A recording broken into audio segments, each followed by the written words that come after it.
What is up, everybody? Good afternoon. Welcome back for another episode of The Real and the Rare. I'm your host, as always, Steven Rychel. Being joined with me this evening, this afternoon, depending on where you're catching us from, is the one and only, the assassin, Mr. Houston, Alexander Houston. Appreciate your time this afternoon, my friend. No problem at all, brother. What's going on? Yeah, you caught me in the middle of lunch. I hopped on and I was like, I can't miss it, Steve. Well, I set it up as a pre-record, so even last time when I sent you the message earlier, that's why I said if you needed to adjust time or anything, we Oh, were it's all good. I'm always ready. If you're ready, you don't have to get ready. Exactly, my friend. Fun weekend for combat sports. You had a little BKFC last night. Obviously, you had the Jake Paul fight go on. A lot of stuff going on in combat sports this week. It's a You crazy know what? There time. seems to be a lot of that going on lately, huh? Yeah, man. I mean, you got to think about it. Where we were, 15 years ago, where combats. Well, none of us could have thought about this. How much the sport as a whole has grown. But we also didn't have the technology 10, 15 years ago. So now we got the internet, we got a little bit of everything, so we're good. And then we're also on the precipice of the pay-per-view dying, because it is now only going to cost $59.99 to watch all the UFC events on this coming year. Big shout out to to Dana White and Paramount app TV, however you want to go about it, for literally making it much more accessible for the fans. Yeah, well, I'm guessing they're not hurting for money, huh? I guess not. Like, remember what it used to be? It was like every 2 years you'd hear it go up another $10 and another $10, and now it's gone They completely. gotta compete, but they gotta compete with the online services, man. Somehow. Streaming's changed what combat sports is today. I don't. We can talk about it as many ways we want, but it has. Just accessibility is changing, brother. It's a fun time if for the fan, at least. We don't have to fly all over the place to watch this fight or keep up with this. Watch this athlete. We can just hop on the streaming app. Put it on our phones, put it on our laptops. It's amazing in a lot of aspects. Accessibility. Yes, sir. Yes, sir. Now, I want to talk to you about something. I seen something you were doing. I want to know if there's something you do on a regular basis. Obviously, we're in the holiday season. A lot of people are giving back. I was just talking with my co-host Justin Farillo. He just did some media with both two former NFL players. One's a current one. I'm giving back with the community. Obviously, we see here you're doing the bikes here. Is that something you do every year? Something you try to do around the holidays? How does that whole thing come about for you? It's interesting. The Coach Shot School Tour I've been doing for the past 21, 22 years. So it's not just a holiday thing. It's a everyday thing for me, brother. I go to the schools and teach the kids about hip hop culture. But before we start the program, we give away 2 bikes to someone who's been great in attendance or the grades up or just overall great student. So I've been doing this for over 20 years, man. And I don't need a holiday to do it. I do be watching some of your videos. You be busting out the breakdance moves and everything for the kids. Well, it's not just me, but it's the kids, it's the teachers, it's the administrators, man. And so it's an all community effort to show off them dance moves. Now, obviously, you're still strongly involved in music. You also still doing your DJ and stuff like that. How much does music still continue to influence your life, Houston? But music's been in my life 100%, man. So from start to finish. So, and a lot of people don't know that I was DJing before I was fighting. So I started with the Technique 1200s with actual albums back in the late '80s. So I've been DJing longer than I've been fighting. I've been doing radio for just as long as that. So music has always been a part of my life. So you were scratching before you were scrapping. I was scratching before I was scrapping. That's pretty good. Man, that's how it was back in the, like you said, you were doing it back in the '80s. It was records. It wasn't CDs. It wasn't Yeah, downloaded onto yeah. some computer. You were scratching, man. Somebody hit your table, you're in trouble. Oh man, that's That was the thing about it. You had to like mark off the table. Like, yeah, anyone comes in this range, whatever happens to you happens to you. Like Martin Lawrence in the house party. Don't hit the table. Don't hit the table. Yeah, don't hit the table. Don't hit the table. That's right. I want to get, I did touch a little bit on the UFC. Did you happen to catch anything going on with the Netflix event with the Jake Paul and I saw. Joshua I fight? wasn't really interested in watching it live, but I saw the after effects, and it didn't surprise me because you're not gonna get in a ring with a heavyweight champion and think that your internet hijinks is gonna have you winning. So hey, he got it. Jake got the best of both worlds. He got what was coming to him from one half of the spectrum, but he also got a huge viewing with Netflix, and he said, either way, jaw broken or not, he still got paid, Mm-hmm. and that's again that's part of what we got nowadays with the accessibility. You gotta be entertained somehow, and we were entertained by seeing his jaw get broken. Yeah, that was probably the only entertaining part about it. I thought, I seen, a lot of things with this fight.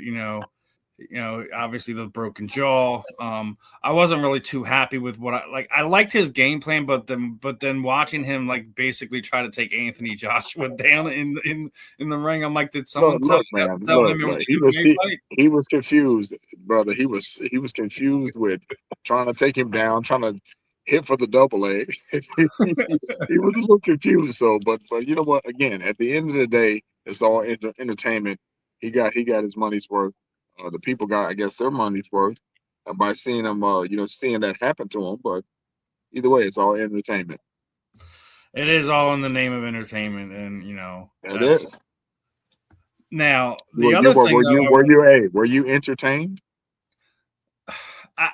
My thing was, I think I was like, listen, it's just a matter of time before, he's either going to gas out, make a mistake, and Anthony Joshua was going to make him pay for it. I didn't think it would take him 6 rounds to do it. See, but you know what? I will give Jake this. He does train.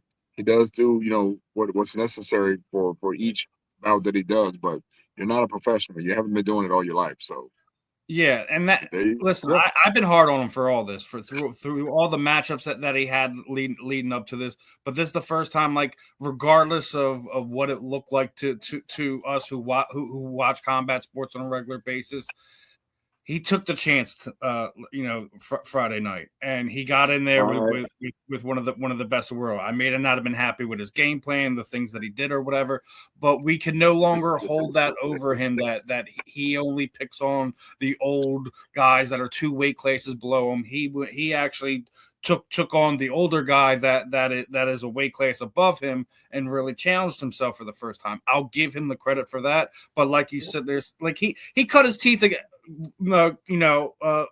Against some of the better names in our sport, win, lose, or draw, however that went. But he still has a while to go.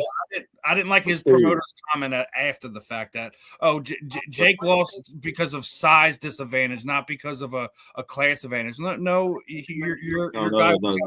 The memes, the memes. The next day have been hilarious. You can't go for the double leg and not take him down. And if you're looking at in the position that he's been in, was hilarious. Yeah, I thought the funniest thing is someone put up there was like Jake Paul had attempted more double leg takedowns in that fight than Khalil Roundtree has done in his entire UFC career. I was spitting out coffee reading that. It's funny. It is. But on the non-funny side of it, we had 50-year-old Anderson Silva go out there and stop Tyron Woodley. And I seen this post, and I had to bring it up to you. Which UFC fighter is the definition of we didn't know how good we had it when we had them while they were on top? And I think Anderson's a good explanation of that.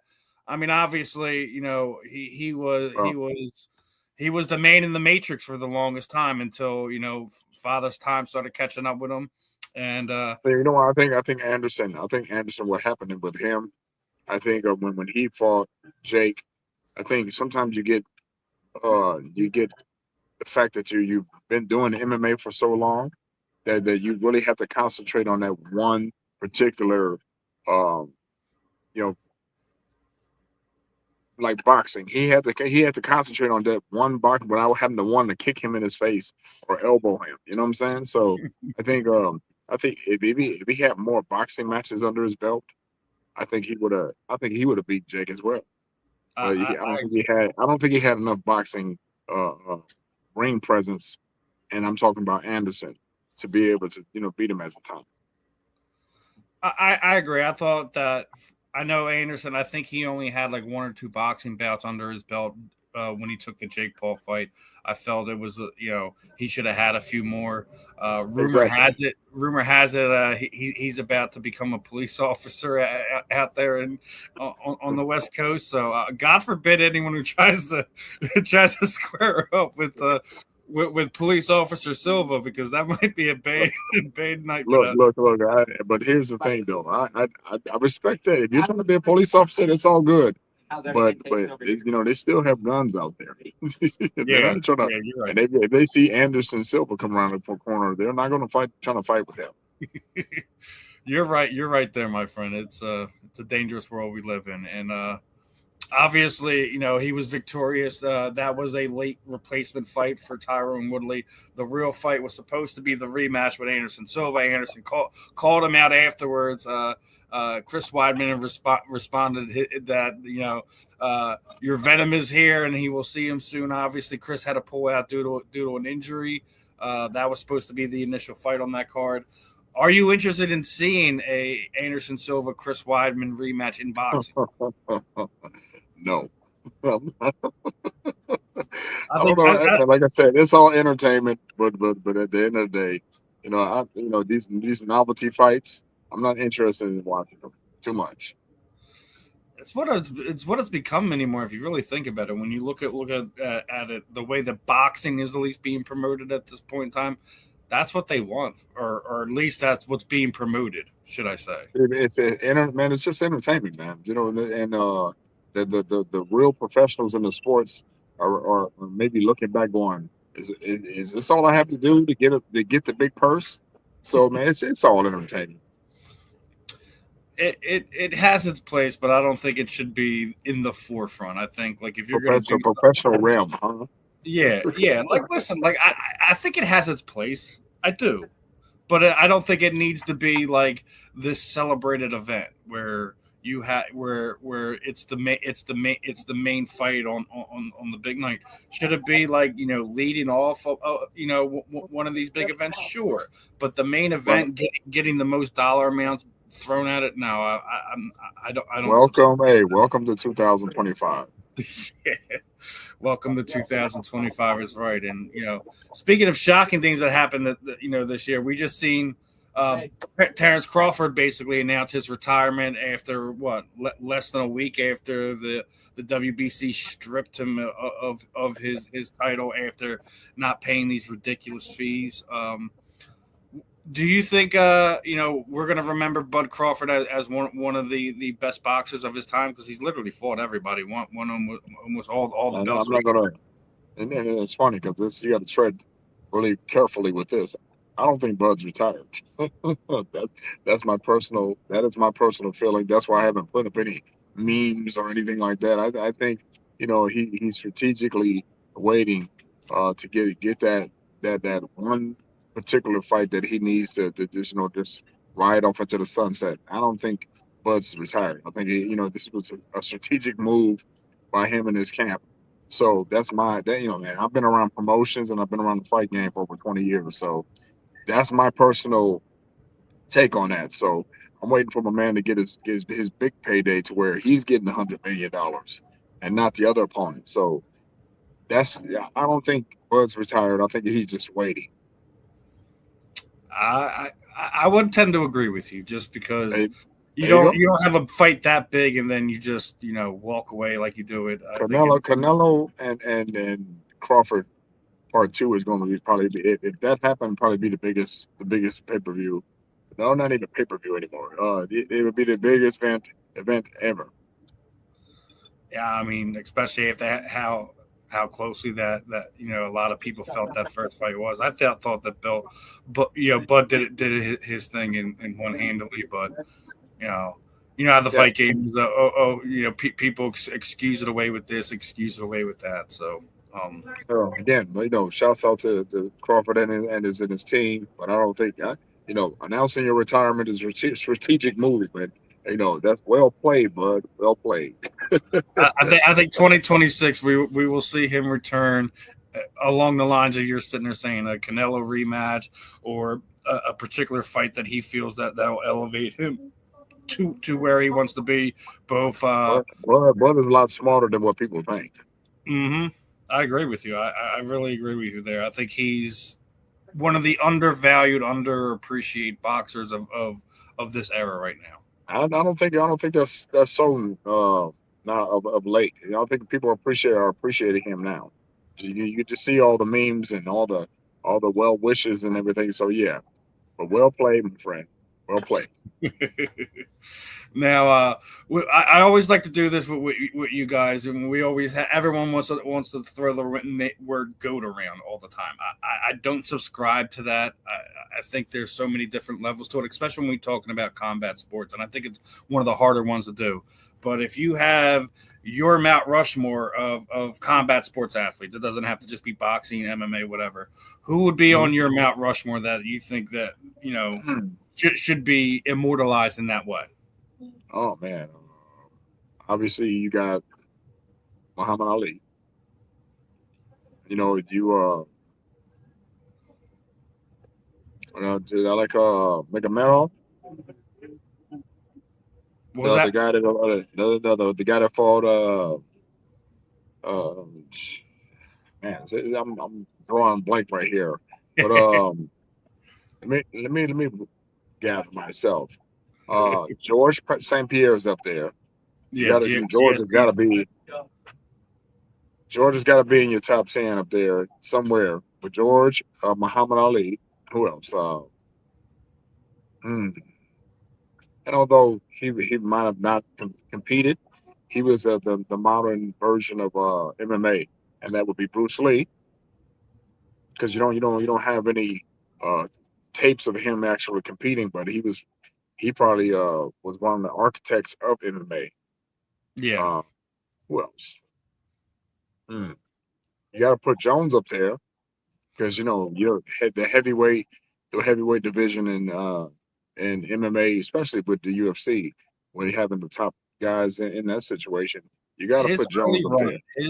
his early run when he was just going through the light heavyweight division and he was just taking out name after name. And heavyweight division in any division is part of the toughest.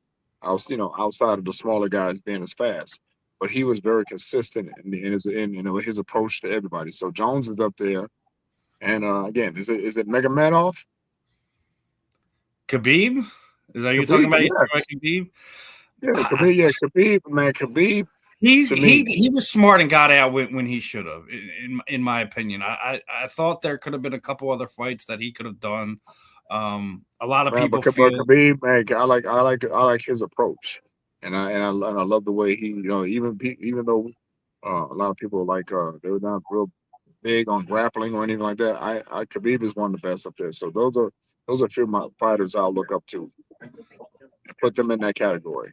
a lot of people felt that way about George when he was in his early runs too. But George had his mixed game. I think was one of the best presented. And George was John Jones before John Jones. agreed. I just think John had a higher finish rate than George, at least in my opinion. But I mean, But he George also again he also a heavyweight guy. So, but George was John before John was John. So there you go. Uh, I'm not going to argue with that Mount Rushmore. Not at all. Not at all, my friend. Um, and we're talking about heavyweights, and I'd be remiss to talk about Cain Velasquez situation. Okay. Um, Yeah, he's they've moved his potential for parole to February of next year. Um, obviously Daniel Cormier is one of the big guys in his corner. Uh, people who don't know, like, the situation he went through, I think just about every father would have done something like that. Yeah, Uh, that was a terrible situation, and it's hard yeah, to even talk about that when you're a parent. So it's hard. That's a tough one. But but whatever. I'm glad that they're Glad it moving. worked out for him in the end. Yeah, I'm glad that they're moving it up for him, and he's going to be back home with his family sooner rather than later. When they delved at that sentence, I wasn't too happy with it, but they But basically when he comes back, he's going to have a hero's welcome. Just understand that. said, yeah. I mean, I think that there's a bunch of promotions that reached out to him. They want to like kind of work with him in some way, shape, or form.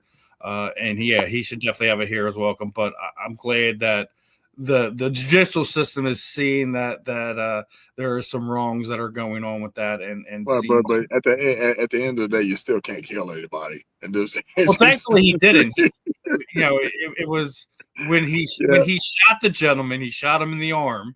I will give him credit for that. Thankfully, it didn't hit a major artery or anything like that, and there was no death. But I mean, no. You can't kill anybody or do anything really crazy like that without getting some time. Yeah. So thankfully, he hopefully should be home at sometime in 2026. We will see about that, but looking forward to seeing Kane back with people that love him and care for him and stuff like that. That was truly a unique situation. I'll say to that point. Again, I've already reiterated, and if I'm in that situation, I don't know if I don't kill the person, just because we know how we are as parents when it comes to our loved one, comes to our kids. Sometimes we just go, we just turn red, so to speak, and that's what that's. Yeah, that's it. Just like a boiler in the arena, just turn red. Yeah, exactly. I'm just hopefully he knows better moving forward. Like, maybe I shouldn't have a firearm. It's all good, brother. Yeah, so glad to see that that's looking like it may have a better ending than some of us seen or heard or anything like that. But I do want to get into some of the stuff that's going on with your career. Obviously, I was a little disappointed last time that BKFC was in your backyard. I didn't see you on the card, but that being said, you're fighting at the end of next month for Dynasty. Yep. Bare knuckle boxing. Can you talk to me about how this opportunity came about to you, and what your fans expect from this? It was the guys from Dynasty that actually introduced me to the BKFC people, and so, but for some reason, the BKFC haven't used me as of late. They still could probably use me, but when you're actually winning and you're the number one contender at my age, I don't think they were expecting that. So I agree. that was a big. Anytime anyone was saying anything, someone said something that like they're implementing a new rule about like the age of fighters, and if you have losses that you have to, they're implementing new rules and things of that nature. Maybe I thought that had something to do with it, but at the same time, it's like you were sitting there saying, what were you 3-4 4-0?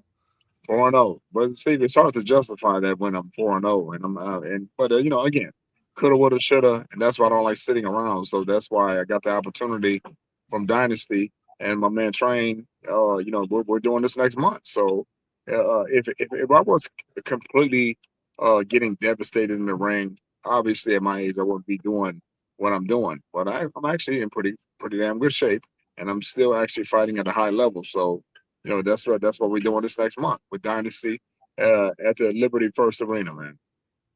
January 31st. So staying in your backyard to get to represent the hometown crowd. Obviously you feel good. You're still performing at a high level. Yeah. So I guess we should expect some more fireworks and highlight reels from the assassin come 31st. It's gonna be really interesting, but I'm telling you that I'm working at Bud Crawford's gym with a lot of good people. So and there's a lot of quick people, a lot of people who have the Olympic backgrounds, a lot of people who are really, really, really good. So if anybody that's across from me or not as fast or not as good as the guys I've been working with at Buzz Gym, they're in trouble for real. Yeah, man. It's listen, I love stories like yours, Houston. It's like you're having a second career at this point in time. Not a lot of fighters get these opportunities to still compete at this level. With these. Oh yeah, Steve, I've been really fortunate, man. And then it was a big shot in the arm to get a shout out from Joe Rogan, man. So that was really cool to I get a seen shout out that. I seen that. Yeah, from Joe Joe. was giving you some love on the podcast, man. Listen, you have one of those styles that people just don't forget, and then when they see you, still being able to do the things that you do at this age, like you have to tip your cap to you, because a lot of guys find reason to walk away to get out of those situations. Some of them try to go the coach and gym route. I'm going to open a gym, I'm going to coach, I'm going to do this. You still want to be in there with the young lions, man. Yeah, because if I'm in the gym and I'm competing with the young lions and I'm beating their butts, what makes you think I can't get in there? But again, I coach, I do all those things too. But if someone's going to pay me to still compete at a higher level, I love doing that, man. And we're already talking about that now. You go look at what the heavyweight announcements for Knucklemania. We're seeing Andrei Arlovsky rematching Big Ben Rothwell for the big event here in Philadelphia. Come February 7th. All previous MMA guys. See, it's crazy, huh? It is, man. Like I think, for whatever reason, I think the MMA fighter, for whatever reason, is transferring over to bare knuckle a lot better than some of the boxers doing. Because from what I've seen, a lot of the boxers are still relying on the big puffy gloves to kind of save them from their shots, and it's not happening. They're getting stopped. Well, then with the MMA guys, they still have the little small gloves. So, but I think it's the MMA guys' mentalities either. So because no one cares. We don't care about getting hit. I agree. You've seen it across bare knuckle, regardless what the promotion is. I think when you look at the sport as a total, the MMA guys are having better success when they have their opportunities in bare knuckle. But also, Steve, don't get it twisted. The whole object of the game is not to get hit. Don't get it twisted. For real.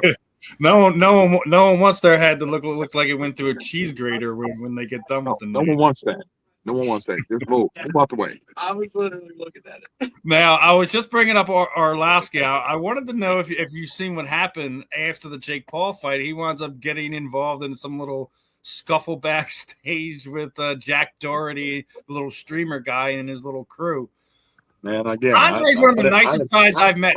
How can you wind up starting some nonsense with him? I don't get it. I don't. Man, I don't know. I don't keep up with that stuff, man. I don't keep up with buffoonery. Yeah, it is a bunch of foolery. Yeah, I don't keep up with all that crap, man. I let everybody else worry about that stuff. From what I've seen, that's exactly what it was. Exactly, a whole bunch of buffoonery. Just stop it.